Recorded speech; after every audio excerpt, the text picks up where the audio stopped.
പിതാവിൻ്റെയും പുത്രൻ്റെയും പരിശുദ്ധാത്മാവിൻ്റെയും നാമത്തിൽ ആമേൻ. ഗുഡ് മോർണിംഗ് പ്രിയപ്പെട്ടവരെ, ഇന്ന് ഡിസംബർ 20 വെള്ളിയാഴ്ചയാണ്. നമുക്ക് വെള്ളിയാഴ്ചകളെല്ലാം കർത്താവിൻ്റെ പീഡാനുഭവത്തെ അനുസ്മരിക്കുന്ന,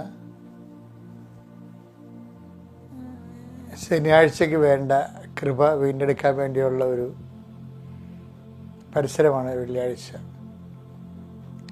ഈ ക്രിസ്തുവിലെ കേന്ദ്രീകരിച്ച് ജീവിക്കുന്നവർക്കുണ്ടല്ല, ജീവിതം എന്ത് രസമാണെന്നറിയാമോ?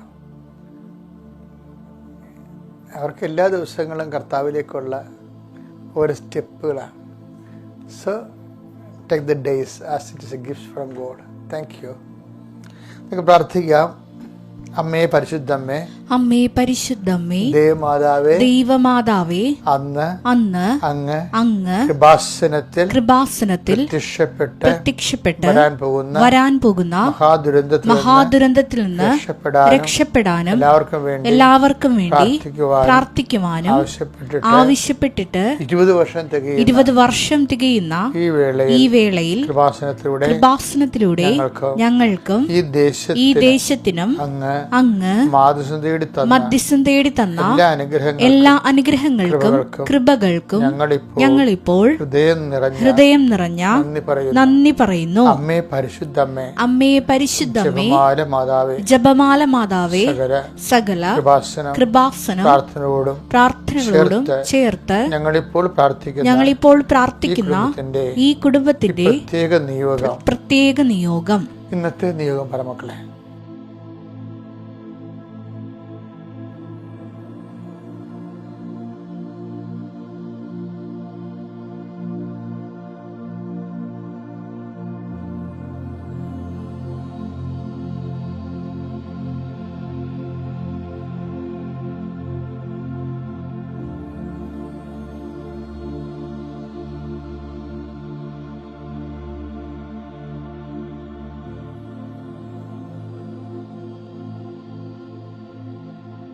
അമ്മയുടെ പ്രത്യക്ഷീകരണത്തിന്റെ ഈ ദ്വാദശക വേളയിൽ ഞങ്ങൾക്ക് സാധിച്ചു തരുവാൻ കനിയണമേ. വിശ്വാസ പ്രമാണം. സർവശക്തനായ പിതാവും ആകാശത്തിന്റെയും ഭൂമിയുടെയും സൃഷ്ടാവുമായ ദൈവത്തിൽ ഞാൻ വിശ്വസിക്കുന്നു. അവിടുത്തെ ഏകപുത്രനും ഞങ്ങളുടെ കർത്താവുമായ ഈശോ മിശിഹായിലും ഞാൻ വിശ്വസിക്കുന്നു. ഈ പുത്രൻ പരിശുദ്ധാത്മാവിനാൽ ഗർഭസ്ഥനായി കന്യകാമറിയത്തിൽ നിന്ന് പിറന്ന് പൊന്തിയോസ് പീലാത്തോസിന്റെ കാലത്ത് പീഡകൾ സഹിച്ച് കുരിശിൽ തറയ്ക്കപ്പെട്ട് മരിച്ച് അടക്കപ്പെട്ട് പാതാളങ്ങളിൽ ഇറങ്ങി മരിച്ചവരുടെ ഇടയിൽ നിന്ന് 3-ാം നാൾ ഉയർത്ത് സ്വർഗത്തിലേക്ക് എഴുന്നള്ളി സർവശക്തിയുള്ള പിതാവായ ദൈവത്തിന്റെ വലതുഭാഗത്തിരിക്കുന്നു. അവിടെ നിന്ന് ജീവിക്കുന്നവരെയും മരിച്ചവരെയും വിധിക്കുവാൻ വരുമെന്നും ഞാൻ വിശ്വസിക്കുന്നു. പരിശുദ്ധാത്മാവിലും ഞാൻ വിശ്വസിക്കുന്നു. വിശുദ്ധ കത്തോലിക്കാ സഭയിലും പുണ്യവാന്മാരുടെ ഐക്യത്തിലും പാപങ്ങളുടെ മോചനത്തിലും ശരീരത്തിന്റെ ഉയർപ്പിലും നിത്യമായ ജീവിതത്തിലും ഞാൻ വിശ്വസിക്കുന്നു. ആമേൻ. സ്വർഗ്ഗസ്ഥനായ ഞങ്ങളുടെ പിതാവേ, അങ്ങയുടെ നാമം പൂജിതമാകണമേ. അങ്ങയുടെ രാജ്യം വരണമേ. അങ്ങയുടെ തിരുമനസ് സ്വർഗത്തിലെ പോലെ ഭൂമിയിലും ആകണമേ. അന്നു വേണ്ടുന്ന ആഹാരം ഇന്ന് ഞങ്ങൾക്ക് തരണമേ.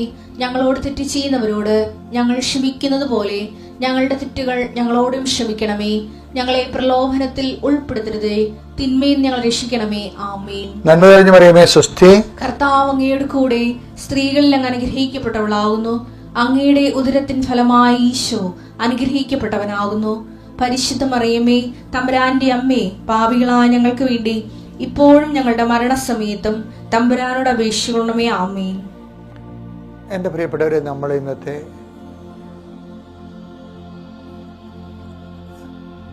എല്ലാ വ്യാപാരങ്ങളെയും, വ്യാപാരം വെച്ചാൽ കച്ചവടമല്ല, വിനിമയം, കമ്മ്യൂണിക്കേഷൻ, വ്യാപാരം, ഇടപാടുകൾ എല്ലാം സമർപ്പിച്ച് പ്രാർത്ഥിക്കണം. ഞാൻ ഈ പ്രാർത്ഥനയിലേക്ക് വന്നത് എൻ്റെ തന്നെ ജീവിതത്തിൽ കിട്ടിയ അനുഭവത്തിൻ്റെ വെളിച്ചത്തിലാണ്. രാവിലെ എഴുന്നേറ്റ് എല്ലാം ഫീഡ് ചെയ്യുമെന്ന് ഞാൻ നിങ്ങൾ നേരത്തെ ഒരു ദിവസം പറഞ്ഞായിരുന്നു. ആ ഫീഡിങ് പ്രെയറാണ് ഇന്ന് അനുദിന അനുഗ്രഹ പ്രാർത്ഥനയായിട്ട് ഡെവലപ്പ് ചെയ്തിരിക്കുന്നത്. നിങ്ങൾക്ക് പറ്റുന്ന വേർഷനായിട്ട് മാതാവ് ഇത് ഒക്ടോബർ മാസത്തിൽ മാറ്റി ഒക്ടോബറിൻ്റെ സമ്മാനമാണ് ഇന്നിപ്പോൾ ഒത്തിരി പേര് സാക്ഷ്യം പറയുന്നുണ്ട്. നമ്മുടെ അനുദിന അനുഗ്രഹ പ്രാർത്ഥനയിൽ പങ്കെടുത്തവരും ഈ പ്രാർത്ഥനയുടെ സമയത്ത് അവരുടെ പ്രാർത്ഥന ആവശ്യങ്ങൾ ടൈപ്പ് ചെയ്ത് കയറ്റുന്നവരുണ്ടല്ലേ, നിയോഗം വെച്ച് പ്രാർത്ഥിക്കുന്നവർ. നിങ്ങൾക്ക് സാധിക്കട്ടെ എന്ന് പ്രാർത്ഥിക്കുകയാണ്. കർത്താവേ, നിന്റെ ഉന്നതമായ നാമത്തിന് സ്തോത്രം ചെയ്യുന്നു. കർത്താവേ, നിന്റെ വിശുദ്ധ പൗരോഹിത്യത്തെ മഹത്വപ്പെടുത്തണമേ. കർത്താവേ, സഭയിലുള്ള സാന്നിധ്യം പ്രകടമാക്കണമേ. അമ്മേ, പരിശുദ്ധ അമ്മേ, ദേവമാതാവേ, എല്ലാ മക്കൾക്കും വേണ്ടി ഈ നിമിഷം മധ്യസ്ഥം വായിക്കണമേ. എല്ലാ വിശുദ്ധന്മാരെ, മാലാഖമാരെ, രക്തസാക്ഷികളെ, സൽപ്രവൃത്തികൾ കൊണ്ട് കർത്താവിൻ്റെ തിരുസ്ഥനിൽ നിൽക്കുന്ന ഭൂമിയിലുള്ള എല്ലാ സുവിശേഷ സാക്ഷികളെ, ഞങ്ങൾക്ക് വേണ്ടി നിങ്ങളുടെ സൽപ്രവൃത്തികൾ ഞങ്ങൾക്ക് തുണയാകട്ടെ. കർത്താവേ, നിന്റെ തിരുമുറുവാർന്ന വലതുകരം, ആണിപ്രതാർന്ന അത്ഭുതകരം ഓരോ മകൻ്റെ മേലും മകളുടെ മേലും വെക്കണമേ. മനസ്സിടിഞ്ഞു പോയ മക്കളുടെ കർത്താവേ, മാനസിക പിരിമുറുക്കം കൊണ്ട് ഇന്നലെ രാത്രി ഉറങ്ങാത്തവരുണ്ട് ഈശോയെ. ഇന്നലെ രാത്രി തിരിഞ്ഞും മറിഞ്ഞും കിടന്ന് താമസിച്ചവരുണ്ട് ഈശോയെ. ഇന്നലെ ഭാര്യയും ജീവിത പങ്കാളിയുടെ വഴക്കിട്ടവരുണ്ട് ഈശോയെ. അതിൻ്റെ പേര് ഉറങ്ങാതെ കിടന്നവരുണ്ട്. മക്കളുമായിട്ട് വഴക്കിട്ട് മക്കളുടെ ചില ദുർനടപ്പുകളോ അല്ലെങ്കിൽ അഭിപ്രായ വ്യത്യാസം കാരണം അവരുടെ പ്രാർത്ഥനാക്കുറവും പിന്നെ അവരുടെ പ്രാർത്ഥനയ്ക്കെതിരെ ദൈവത്തിനെതിരെ സംസാരിക്കുന്ന കാരണം അതിൻ്റെ ഭാരമൊക്കെ ഏറ്റിട്ട് ഉറങ്ങാൻ പറ്റാതെ പോയ മക്കളുണ്ട്. അങ്ങനെ ഓരോരോ തരം വിഷമതകൾ. Help those who have all kind of travels. കർത്താവ് വചനം ഓർക്കുമ്പോൾ കേൾക്കുമ്പോൾ ഞങ്ങൾക്കൊരാശ്വാസമുണ്ട്. 1:4 എല്ലാ തരത്തിലും ഭാരപ്പെടുന്നവരെ ആശ്വസിപ്പിക്കാൻ, എല്ലാ തരത്തിലും ഭാരപ്പെടുന്നവരെ ആശ്വസിപ്പിക്കുന്നവർ തിരുച്ചിത്തമാണെങ്കിൽ കർത്താവ് അതനുസരിച്ച് കൊണ്ട് ഈ പ്രാർത്ഥന കൂടുന്ന, ഡെയിലി ബ്രെഡ് കൂടുന്ന, ഈ അനുഗ്രഹ പ്രാർത്ഥന കൂടുന്ന എല്ലാവരുടെയും എല്ലാ പ്രശ്നങ്ങളെയും നീ കർത്താവ് നീ ഏറ്റെടുക്കണം. ഈശോയെ, സുഖം പ്രാപിക്കാൻ ആഗ്രഹമുണ്ടോ എന്ന് ചോദിച്ചു കർത്താവേ. അതുപോലെ രക്ഷപ്പെടാൻ ആഗ്രഹമുണ്ട്, ഒരു വീട് കിട്ടാൻ ആഗ്രഹമുണ്ട്, കേസ് മാറാൻ ആഗ്രഹമുണ്ട്, അതുപോലെ തന്നെ ശത്രുത മാറി സമാധാനത്തെ അയൽവാസികളുമായിട്ട് ജീവിക്കാൻ ആഗ്രഹമുണ്ട്. പക്ഷെ നോബഡി ടു ഹെൽപ്പ് എന്ന് അയാൾ പറയണത്, ആ തളവാരോഗി യോഹന്നാൻ 5:7 പറയണത്, എന്നെ സഹായിക്കാൻ ആരുമില്ലെന്നാണ് പറയണത്. കർത്താവ്, ആരുമില്ലാത്തവർക്ക് നീ മാത്രമേ ഉള്ളൂ എന്ന് ഓർക്കണമേ കർത്താവ്. അങ്ങനെയാണല്ലോ കർത്താവ് 38 വർഷത്തിന് ശേഷം ആ മനുഷ്യൻ്റെ അടുത്തേക്ക് നീ വന്നത്. അതുപോലെ കർത്താവ്, ഈ പ്രാർത്ഥന കൂടി ആരുമില്ല സഹായിക്കാൻ. കർത്താവ്, ചില കാര്യങ്ങൾക്ക് ചിലരുണ്ട്, പക്ഷെ എല്ലാ കാര്യങ്ങൾക്കും എല്ലാവരും ഇല്ല. അതാണ് നമ്മുടെ അവസ്ഥ, അതാണ് ദൈവത്തിൻ്റെ സ്പേസ്. എല്ലാ കാര്യങ്ങൾക്കും ദൈവം മാത്രമേ ഉള്ളൂ.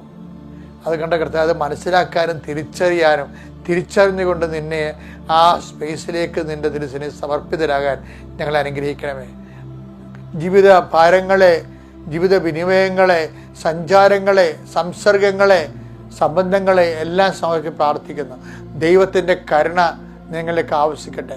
ദൈവത്തിൻ്റെ ഉന്നതമായ നാമത്തിലെ നിങ്ങളുടെ രോഗങ്ങളും ഭാരങ്ങളും ക്ലേശങ്ങളും നിങ്ങൾക്ക് പെൻഡിങ്ങായിട്ട് കിടക്കുന്ന കുറേ മാസങ്ങളായി, കുറേ വർഷങ്ങളായി, കുറേ ദിവസങ്ങളായി നമുക്ക് അവിടെ ഒന്ന് തിരിഞ്ഞു നോക്കാൻ പറ്റണില്ല, ആ പറമ്പിലൊന്ന് പോകാൻ പറ്റണില്ല, ആ വ്യക്തി ഒന്ന് കാണാൻ പറ്റണില്ല, ആ എക്സസൈസ് ഒന്നും ചെയ്യാൻ പറ്റണില്ല, ആ റെക്കോർഡൊന്ന് പൂരിപ്പിക്കാൻ പറ്റണില്ല, ആ പ്രോജക്റ്റ് ഒന്നും ചെയ്യാൻ പറ്റണില്ല. ഇങ്ങനെ ഓരോരോ തടസ്സങ്ങൾ കൊണ്ട് കൈയും കാലും കാണാത്ത കയറ് കൊണ്ട് കെട്ടിയ പോലെ ബന്ധിക്കപ്പെട്ട എല്ലാ മനുഷ്യരും യേശുക്രിസ്തുവിൻ്റെ ഉന്നതമായ ഉദ്ധാനത്തിൻ്റെ ഉന്നതമായ നാമത്തിൽ മാരക തടസ്സങ്ങളും ദോഷങ്ങളും അതെല്ലാ ബന്ധനങ്ങളും യേശുനാമത്തിൽ അഴിഞ്ഞു മാറട്ടെ. അമ്മ മാതാവിൻ്റെ മധ്യസ്ഥ പ്രാർത്ഥിക്കുന്നു. ആമേൻ.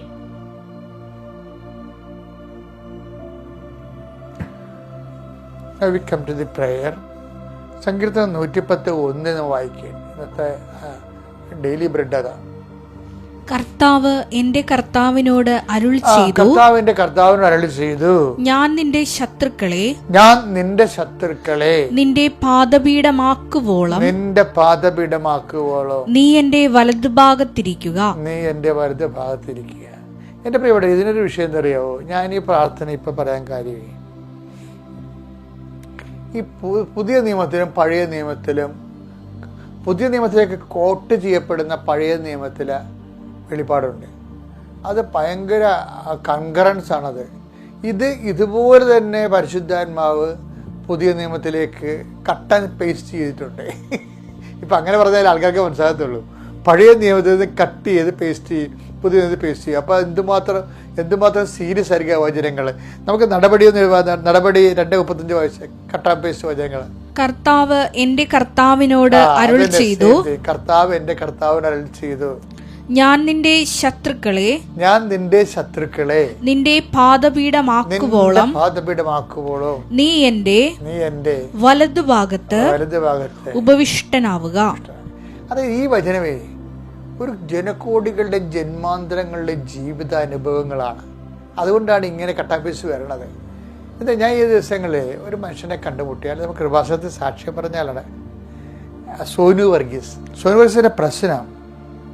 പുള്ളി ഒരു 3 ലക്ഷം രൂപ ഒരുത്തനോട് കടം വാങ്ങി. ഓരോ ഇഷ്യൂ എന്നത് ആ മനുഷ്യൻ കുറച്ച് കഴിഞ്ഞപ്പോൾ അദ്ദേഹം കൊടുത്ത ചെക്കിൽ 3 ലക്ഷത്തിന് പകരം 10 ലക്ഷമാക്കി അദ്ദേഹം കേസിന് പോയി. അപ്പോൾ നോക്കി എന്തുമാത്രം ആൾക്കാർക്ക് എന്തുമാത്രം അത് ഈ ബ്ലാങ്ക് ചെക്കൊക്കെ കൊടുക്കുമ്പോൾ സൂക്ഷിക്കണം കേട്ടോ. കാര്യം നമ്മുടെ കിഡ്നി കൊടുത്താലും ചെറിയ വിലക്ക് അതിനെ വില പറഞ്ഞിട്ട് കുറച്ച് വാങ്ങിക്കാനുള്ള അർത്ഥിയുള്ള മനുഷ്യർക്കുണ്ട് ഈ ലോകത്ത്.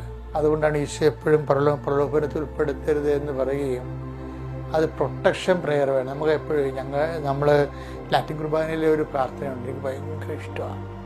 കർത്താവ് എല്ലാ തിന്മകളും നിങ്ങളെ മോചിക്കണമേ, ഈ കാലയളവിൽ ഞങ്ങൾക്ക് സമാധാനം നൽകണമേ, പാപത്തിൽ നിന്നും അസ്വസ്ഥതകളിൽ നിന്നും ഞങ്ങളെപ്പോഴും കാരുണ്യപൂർവ്വം കാത്തുകൊള്ളണമേ, നിത്യസൗഭാഗ്യവും രക്ഷകനായ യേശുക്രിസ്തുവിൻ്റെ പുനരാഗമനവും ഞങ്ങൾ പ്രതീക്ഷിക്കുന്നു. അപ്പോൾ ഇതൊരു ഡെലിവറൻസാണ്, അതേസമയം പ്രൊട്ടക്ഷനാണ്. കാര്യം എവിടെ നിങ്ങൾ ഈ കുർബാനയുടെ ഈ ഭാഗം ഒന്ന് കാണാൻ പഠിച്ചു, അച്ഛൻ്റെ ഇതൊന്ന് കാണാൻ പഠിക്കണം നല്ലതായി കേട്ടാ.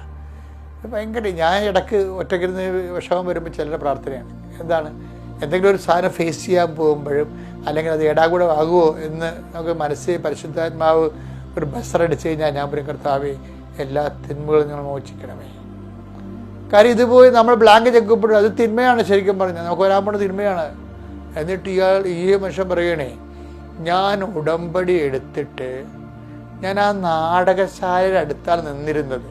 നാടകശാല എന്ന് പറയുമ്പോഴേ നമ്മുടെ ഉടമ്പടി എടുക്കാൻ വരുമ്പോൾ കൃപാസനത്തിൻ്റെ ആദ്യം പണ്ട് ഇപ്പം നമ്മൾ കൃപാസനത്തിന് സ്കൂൾ ഓഫ് ഫോക്ക് ആർട്സ് വേറെ ചെയ്ത കാരണം ഈ സ്റ്റേജാണ് നമ്മളിപ്പോൾ ഉടമ്പടിക്ക് ഉപയോഗിക്കുക. ഉടമ്പടി സ്റ്റാർട്ട് ചെയ്യുന്ന സ്ഥലമില്ലേ, അത് സ്റ്റേജാണ്. അങ്ങനെ പുള്ളി നാടകശാല എന്ന് പറഞ്ഞു. അപ്പം ഞാൻ ആ നാടകശാലയുടെ അവിടെ നിൽക്കിയിരുന്നു. സാധാരണ കൃപാസനത്തിൽ നിന്ന് അവിടെയാണ് നിൽക്കുന്നത്. പെട്ടെന്ന് എനിക്ക് തോന്നി കർത്താവിൻ്റെ അടുത്തേക്ക് വന്ന് ഈ അനുദിന ബലികളിലൊക്കെ സജീവമായി പങ്കെടുത്ത് കുമ്പസാരിച്ച് പരിശുദ്ധ കുർബാന സ്വീകരിക്കണം. അപ്പം എന്താണ്, കർത്താവ് നിന്റെ ശത്രുക്കളെ നിന്റെ പാദപീഠമാക്കുവോളോ നീ എൻ്റെ വലതുവശത്തേക്കുക.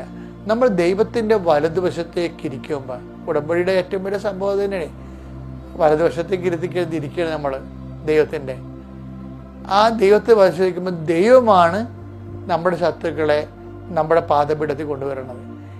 ഈ മനുഷ്യൻ ചെന്ന് ഈ കേസായി അവസാനം ഒരു അദാലത്തായി അവസാനം ഒരു പോലീസുകാരനെ കണ്ടാൽ ഇത് തീരുമെന്ന്, ഒരു പോലീസ് ഓഫീസറിനെ കണ്ടാൽ തീരുമെന്ന് ഇയാളുടെ കൂട്ടുകാർ പറയുന്നുണ്ട്.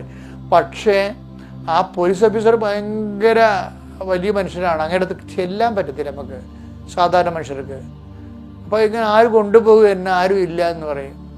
പക്ഷേ ഉടമ്പടി എടുത്തു കഴിഞ്ഞപ്പോൾ ഇത് പോലീസ് കേസായി കഴിഞ്ഞപ്പോൾ ഇവർ പോലീസുകാരൻ തന്നെ ഇതിൻ്റെ ഒരു കോംപ്രമൈസ് ടോക്കന് ഈ വലിയ ഓഫീസിൻ്റെ അടുത്ത് കൊണ്ടുവന്നപ്പോഴാണ് ഈ മനുഷ്യൻ ഞെട്ടിപ്പോണത്. ഞാൻ കാണാൻ ആഗ്രഹിച്ച ആളുടെ അടുത്ത് കർത്താവ് തന്നെ എന്നെ പിടിച്ചുകൊണ്ട് വന്നില്ല എന്ന് പറഞ്ഞു.